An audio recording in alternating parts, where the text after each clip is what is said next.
How's it going, guys? So let's get into this build. So right here, this is my Mark 16 slash Mark 18 10.3-inch SBR. Originally, this was a DD M4 V7 pistol. I then converted it to an SBR.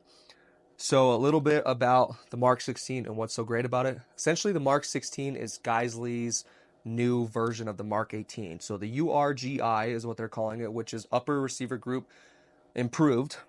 It's more or less a newer, modified, more futuristic version of the Mark 18. So originally, the Mark 18 uses all Picatinny quad rail.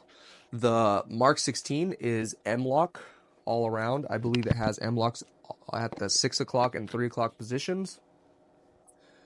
This handguard is bomb-proof, it looks great, and it's lightweight compared to the Mark 18. That's some of the problems that people face with the Mark 18, is having to deal with the Picatinny rails, because nowadays more accessories are leaning towards M-lock, which you can still find Picatinny accessories, but the Mark 18 is pretty heavy, it is somewhat bulky, and it can be kind of a little abrasive. So if that's a problem, just wear gloves. But for the most part, this is the same thing. It's just a more futurized version and lighter with M-lock. So that's great.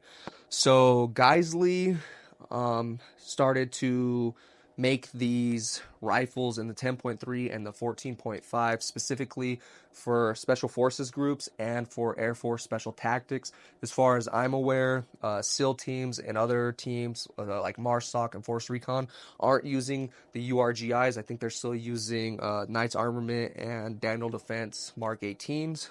If we have any team guys, please let me know if I'm wrong. But for my time in the military, working with special forces and special tactics during 2017 to 2021, most of all of them were running URGIs either in the 10.3 or 14.5 configuration. So that's just a little bit of the rough history. I believe the URGI contract was adopted in 2017 for SOF. So let's go from there. So let's talk a little bit about my rifle, from the muzzle device to the stock. So this is a 10.3-inch short-barreled rifle. This is Daniel Defense lower receiver, Daniel Defense upper receiver, their Daniel Defense cold hammer forged 10.3-inch government barrel. I went ahead and put on a Surefire Warcomp. The Surefire Warcomp is a great compensator slash flash hider. However, it does have its pros and cons, just to let you guys be aware of that. It doesn't have the best flash mitigation opposed to other flash hiders, specifically from Surefire or other flash hider manufacturers.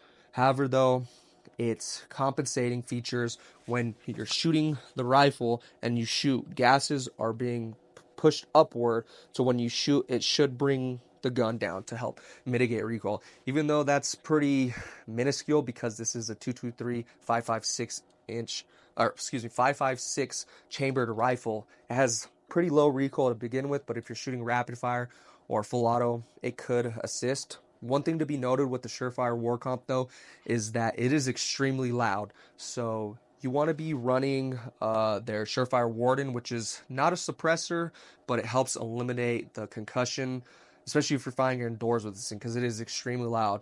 I love the Surefire products because you have the ability to have these quick mounts with their suppressors. So once you get it locked on, you can screw it on, and this thing's on there. It's not going nowhere. So I have the Surefire RC2 suppressor right here. Love it. Highly recommend it. Extremely durable. It's pretty quiet, and it just looks overall pretty sexy. Looks pretty nice. You tell me. Anyways, moving forward, I have my Cloud Defensive Rein 3.0 here. I'm running 100 Concepts flashlight cover with just a pop-off. It's used with elastic bands and a Ranger band, so this helps mitigate carbon buildup. It protects the flashlight, and it also can help with negligent flashlight discharges. I believe that's a word. So it's great. If you're interested in the 100 concept light cover, or right here, I have their scope covers. I will have a link down below, affiliate with 100 concepts. So if you use my link and use my code DTS5, I believe you'll get 10% off your next order. That helps me get a little bit of cash in my pocket so I can keep making these videos, and it helps you get a little discount. So check them out, guys. Anyways, the Rein 3.0 is an extremely powerful and bright flashlight. I don't know if you can see it there. Let me see if I can get it in the backdrop. It's a bright flashlight.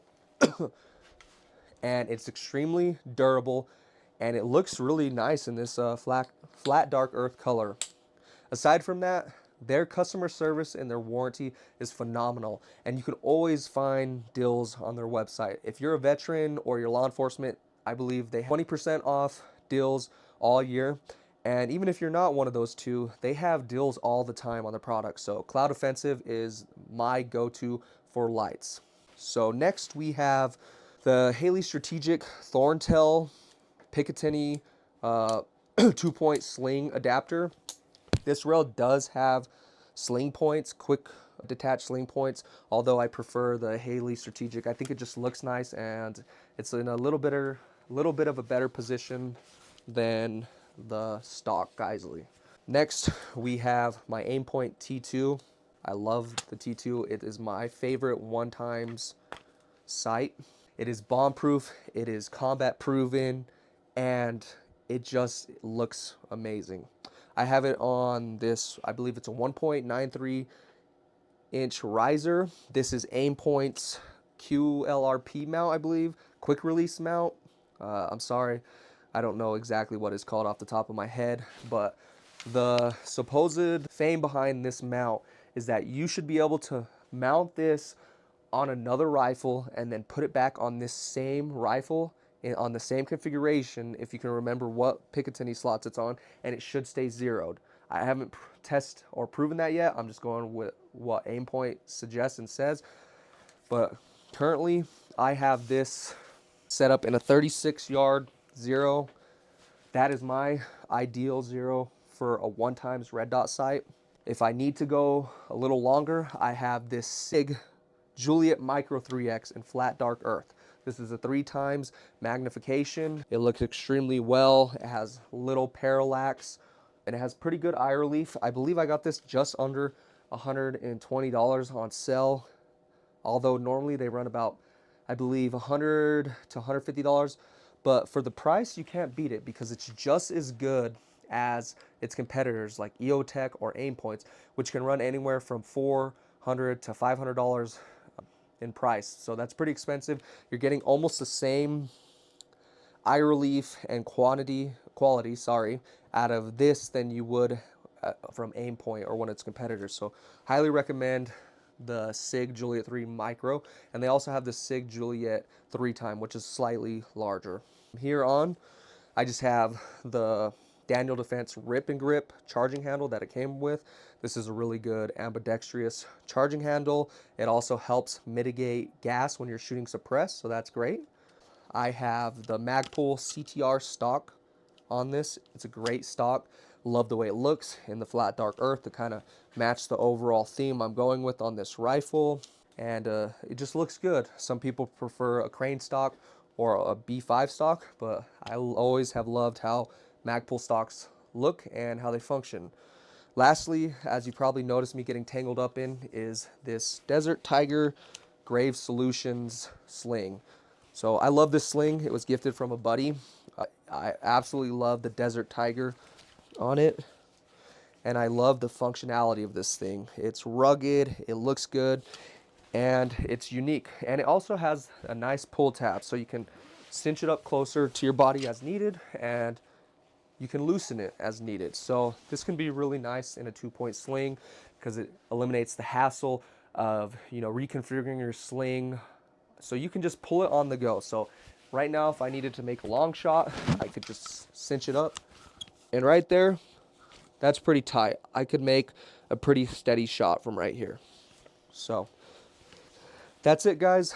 That's a little bit about my Mark 16, Mark 18 build. Again, I'll kind of showcase it right here. It's a beautiful looking rifle. I love this build. Additionally, check out Geissele. Check out their Mark 16 build. It's almost identical to this. Granted, it's going to have slight variations, like their airborne charging handle opposed to the annual defenses. Maybe a different stock. Their cold hammer forged barrel. And you might get their 4-prong Surefire flash hider opposed to a Warcomp or whatever else you choose. But at the end of the day, beautiful gun. I have about 3,000 rounds for this thing and going. So clear and safe. So yeah, guys, thanks again for watching this video. I hope you enjoyed it. And I'll see you guys soon. Have a great day. Remember, guys, be kind, stay vigilant, and never stop growing. See you guys next time.